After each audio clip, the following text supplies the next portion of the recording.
नमस्कार छात्रों, मैं डॉक्टर रंजीता गर्ग, सहायक आचार्य सेठ मुरलीधर मानसिंह का कन्या महाविद्यालय भीलवाड़ा।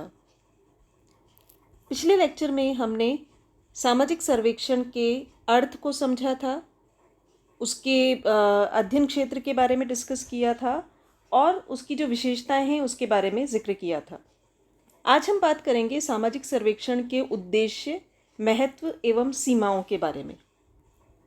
सामाजिक सर्वेक्षण जो है वो कई उद्देश्यों को लेकर आयोजित किया जा सकता है। कुछ उद्देश्य उसके वैज्ञानिक भी हो सकते हैं और व्यावहारिक भी हो सकते हैं।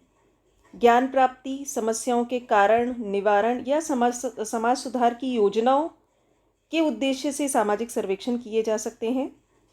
मोजर जो एक विद्वान है वो कहते हैं कि सर्वेक्षण जनजीवन के किसी पक्ष पर प्रशासन संबंधी तथ्यों की खोज करने के लिए अथवा समाजशास्त्रीय सिद्धांत के किसी पक्ष पर नवीन प्रकाश डालने के लिए किया जा सकता है।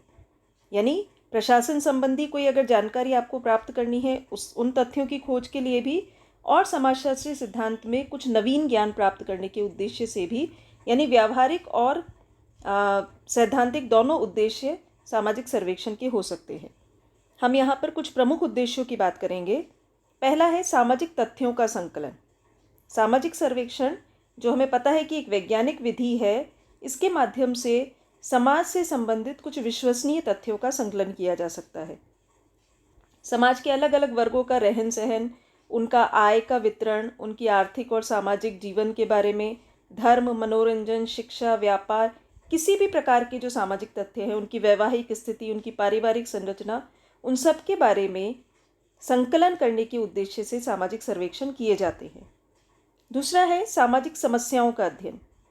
सर्वेक्षण जो है वो सिर्फ सामान्य जनजीवन से संबंधित नहीं होता, बल्कि कुछ सामाजिक समस्याएं जो देश की प्रमुख सामाजिक समस्याएं हैं, गरीबी है, बेरोजगारी है, अशिक्षा है, अपराध है, आत्महत्या है, इन सारी सामाजिक समस्याओं से संबंधित जानकारी प्राप्त करने के लिए, उनके कारणों का पता लगाने के लिए और उनका किस प्रकार से निवारण किया जा सकता है, उस उद्देश्य से भी सामाजिक सर्वेक्षण किए जाते हैं। तीसरा है कार्य कारण संबंधों की खोज। सामाजिक सर्वेक्षण का उद्देश्य सामाजिक घटनाओं के कारणों को ज्ञात करना भी होता है। कोई भी घटना समाज में क्यों घटित हो रही है, किन परिस्थितियों में घटित हो रही है, अगर वो पुनरावृत्ति उसकी हो रही है बार बार में तो किन कारणों से हो रही है और उस सब का समाज पर किस प्रकार प्रभाव पड़ता है, इन सब को ज्ञात करने के लिए सामाजिक सर्वेक्षण किए जाते हैं। उपकल्पनाओं का निर्माण एवं परीक्षण भी। सामाजिक सर्वेक्षण जो है उसमें ये आवश्यक नहीं है कि आप प्रारंभ में एक उपकल्पना बनाएं। कई बार ऐसा होता है कि सर्वेक्षण प्रारंभ कर दिया जाता है कि हमें किसी भी विषय के बारे में जानकारी प्राप्त करनी है। जैसे जैसे आप जानकारी प्राप्त करते हैं तो उसके बाद ये संभव है कि एक बड़े अध्ययन के लिए, एक अन्य डायमेंशन को लेकर सामाजिक अनुसंधान करने के लिए उस सामाजिक सर्वेक्षण के आधार पर एक उपकल्पना बनाई जा सके और फिर अन्य सर्वेक्षण के माध्यम से या आगे अनुसंधान के माध्यम से उस उपकल्पना का परीक्षण एवं सत्यापन किया जा सके। उसके बाद है सामाजिक सिद्धांतों की पुनर्परीक्षा।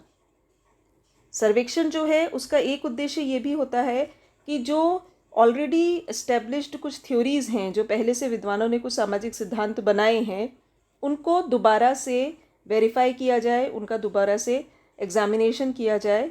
क्यों? क्योंकि समाज जो है वो हमें पता है निरंतर परिवर्तनशील है, गतिशील है। समाज व्यवस्था में समय समय पर अलग अलग प्रकार के नियम बदलते रहते हैं, नए नियम जुड़ते रहते हैं। तो ये आवश्यक है कि सामाजिक सिद्धांतों का समय समय पर पुनर्परीक्षण हो। तो पुराने सिद्धांतों को नवीन अध्ययन प्रणालियों के माध्यम से अध्ययन करना भी सामाजिक सर्वेक्षण का उद्देश्य है। इसके अलावा सामाजिक घटनाओं का वर्णन।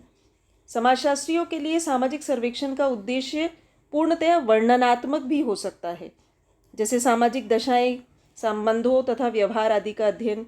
जो सरकारी आंकड़े जो होते हैं वो कई बार जो जैसे एनएसएस है, नेशनल सैंपल सर्वे, उसके द्वारा जो अलग अलग श्रेणियों के समाज के अलग अलग वर्गों के जो आंकड़े कलेक्ट किए जाते हैं वो समाज की अलग अलग जो विशेषताएं हैं उनको समझने के लिए और उनका वर्णन करने के उद्देश्य से किए जाते हैं।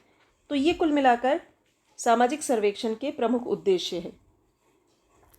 जहाँ तक सामाजिक सर्वेक्षण के महत्व की बात है, हम उसके गुणों में भी इस बात को समझ चुके हैं कि सामाजिक सर्वेक्षण जो है वो एक बहुत महत्वपूर्ण पद्धति है सामाजिक अनुसंधान की। पहली बात तो यह है कि सामाजिक सर्वेक्षण के माध्यम से हम समस्या का अनुभवात्मक अध्ययन कर सकते हैं। अनुभवात्मक यानी प्रत्यक्ष अध्ययन, जो कि अध्ययनकर्ता स्वयं फील्ड में जाकर करता है।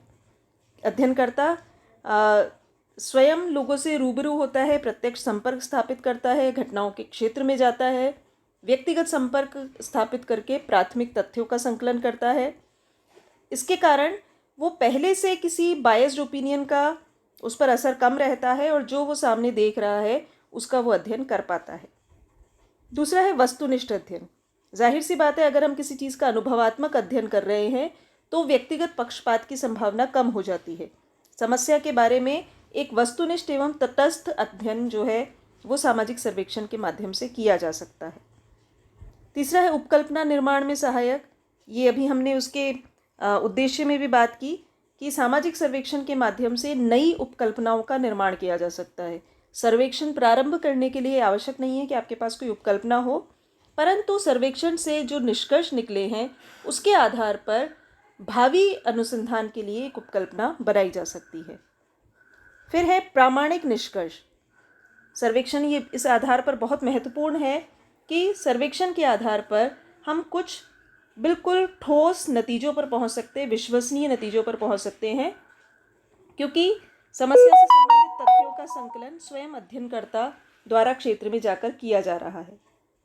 इसके अलावा सामाजिक अनुसंधान सर्वेक्षण में वैज्ञानिक परिशुद्धता होती है, सामाजिक परिवर्तन एवं समस्याओं का अध्ययन किया जाता है। ये विज्ञान की उन्नति में भी सहायक होता है और एक बहुत सरल विधि के रूप में हम इसे समझ सकते हैं। सामाजिक सर्वेक्षण की कुछ सीमाएं भी है, यानी कुछ लिमिटेशंस है, कुछ प्रॉब्लम्स ऐसी जुड़ी हुई हैं जिसके कारण सामाजिक सर्वेक्षण सभी जगह पर आप नहीं कर सकते हैं या हर कंडीशन में वो एप्लीकेबल नहीं होता। पहला है केवल मूर्त घटनाओं का अध्ययन। समाज में बहुत सारी घटनाएं ऐसी है जो कि दृश्यमान है, जो आपको सामने दिखती है, जनसंख्या है, परिवार का आकार है, अपराध, निर्धनता, परंतु समाज के सदस्यों की कुछ भावनात्मक समस्याएं भी हो सकती है जो अमूर्त है और अदृश्य है। उनके विचारों, भावों, दृष्टिकोणों, विश्वासों, इनको समझने के मामले में सामाजिक सर्वेक्षण एक अनुपयुक्त विधि के रूप में देखा जाता है, क्योंकि इसके आधार पर हम गणनात्मक अध्ययन तो कर सकते हैं परंतु गुणात्मक अध्ययन नहीं हो सकता। दूसरा है अध्ययन का सीमित क्षेत्र। सामाजिक सर्वेक्षण जो है वो एक लिमिटेड एरिया में ही अध्ययन कर सकता है, उसके आधार पर हम बहुत बड़े एरिया को कवर नहीं कर सकते।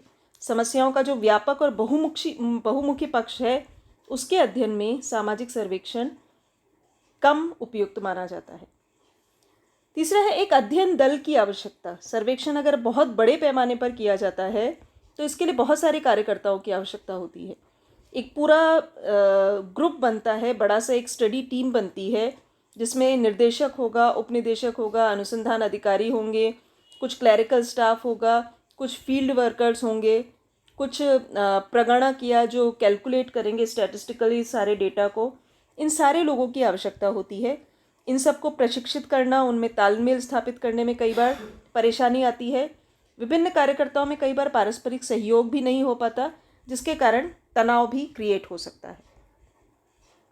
उसके बाद है अधिक समय और धन। सर्वेक्षण अगर बहुत बड़े लेवल पर किया जाता है तो जैसे इतने सारे लोगों की जो टीम होगी उसका पेमेंट प्लस जितना भी समय उसमें लगेगा, क्योंकि अलग अलग चरणों में उसको किया जाता है, धन अधिक खर्च होगा। कई बार सर्वेक्षण कई वर्षों तक चलता है। उसके बाद निदर्शन निकालना है, प्रश्नावली और अनुसूची तैयार करनी है, पहले एक पायलट सर्वे करना है, साक्षात्कार लेना है। इन सारी चीज़ों में काफ़ी समय लगता है। उसके अलावा सर्वेक्षण कार्य के लोगों का वेतन, यात्रा भत्ता, प्रशिक्षण, सारे पेपर्स की typing, filing, tape recording, photography, ये सारी चीज़ें जो है ये बहुत ज़्यादा कॉस्टली पड़ती है। तो अगर धन का अभाव हो तो सामाजिक सर्वेक्षण एक अनुपयुक्त विधि है। परंतु लार्ज स्केल जो सर्वे होते हैं, लार्ज स्केल जो अध्ययन होते हैं वो सर्वेक्षण के आधार पर ही होते हैं। गहन अध्ययन थोड़ा मुश्किल होता है इस विधि में, क्योंकि अधिकांशतः फेस टू फेस कुछ नॉर्मल, जो हमने पहले बात की, मूर्त घटनाओं से संबंधित चीज़ों का अध्ययन किया जाता है। उसमें मोटे मोटे तौर पर जो सवाल हैं वो पूछे जाते हैं, सतही सूचनाएं कलेक्ट की जाती हैं। बहुत सारे प्रश्नों के उत्तर हाँ या नहीं में होते हैं, जिसमें उत्तरदाता जो है वो अपनी तरफ से कुछ जोड़ नहीं सकता या एडिशनल इन्फॉर्मेशन नहीं दे सकता। कार्यप्रणाली भी यहाँ कठोर होती है। विश्वसनीयता कई बार संदिग्ध हो सकती है, क्योंकि आपने बहुत बड़े ग्रुप के साथ में अध्ययन शुरू किया है, आपकी रिसर्च टीम जो है वो काफ़ी बड़ी है, फील्ड वर्कर्स बहुत सारे हैं, तो वो लोग कितनी सही इन्फॉर्मेशन लाकर दे रहे हैं, कितनी नहीं लाकर दे रहे हैं, वो एक समस्या हो सकती है। और केवल तात्कालिक घटनाओं का ही इसके माध्यम से अध्ययन हो सकता है। सामाजिक सर्वेक्षण, क्योंकि वर्तमान समय की जो सामाजिक समस्याएं हैं, सामाजिक मुद्दे हैं, उसके बारे में तो जानकारी जुटा सकता है, परंतु जो पहले हो चुका है उसको समझने के लिए ये विधि अनुपयुक्त है। जो वर्तमान में घटित हो रहा है उसको सतही तौर पर सामाजिक सर्वेक्षण के माध्यम से समझा जा सकता है, किसी क्षेत्र विशेष की कोई समस्या को इसके माध्यम से समझा जा सकता है, परंतु सामाजिक सर्वेक्षण बाकी जो अध्ययन के विषय हैं या जो पहले घटित हो चुका है उसको समझने में वो असमर्थ है। तो ये सामाजिक सर्वेक्षण की कुछ महत्वपूर्ण सीमाएं हैं। यानी सामाजिक सर्वेक्षण हमारे लिए महत्वपूर्ण है, एक महत्वपूर्ण विधि है अनुसंधान की, परंतु वो सभी जगह एप्लीकेबल नहीं है।